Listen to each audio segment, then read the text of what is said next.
লোকসভার নিরাপত্তা লঙ্ঘনের ঘটনায় লাগাতার প্রধানমন্ত্রী ও স্বরাষ্ট্রমন্ত্রীর বিবৃতির দাবি করেছে বিরোধী সাংসদরা। পাশাপাশি কেন্দ্রীয় স্বরাষ্ট্রমন্ত্রীর পদত্যাগ দাবি করেছে তৃণমূল কংগ্রেস। ঘটনার প্রতিবাদে গান্ধী মূর্তির পদদেশে ধর্নায় বসেছে বিরোধীরা। একই সঙ্গে উত্তাল হয়েছে সংসদের দুই কক্ষ, যার জেরে তৃণমূল কংগ্রেসের রাজ্যসভা সাংসদ ডেরেক ওব্রায়েন সহ মোট 15 জন বিরোধীকে সাসপেন্ড হতে হয়েছে। এবার সংসদ হামলার নেপথ্য কারণ নিয়ে মুখ খুললেন রাহুল গান্ধী। নিরাপত্তা বিভ্রাটের প্রধান কারণ হিসেবে বেকারত্বকেই দায়ী করলেন সাংসদ।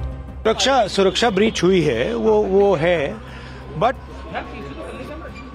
क्यों हुई?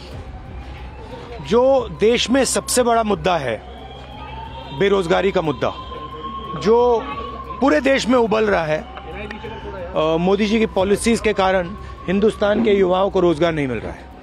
तो ब्रीच जरूर हुई है, बट इसके पीछे कारण बेरोजगारी है। সংসদ ভবনে নিরাপত্তায় গাফিলতির কথা মেনে নিলেও ঘটনা নিয়ে বিরোধীরা রাজনীতি করেছে বলে অভিমত দিয়েছেন কেন্দ্রীয় স্বরাষ্ট্রমন্ত্রী। গুরুত্ব বুঝিয়ে ঘটনায় রাজনীতি না দেখার বার্তা দিয়েছেন প্রধানমন্ত্রীও। কিন্তু এখনো পর্যন্ত সংসদে এই মর্মে বিবৃতি দেননি প্রধানমন্ত্রী বা কেন্দ্রীয় স্বরাষ্ট্রমন্ত্রী কেউই।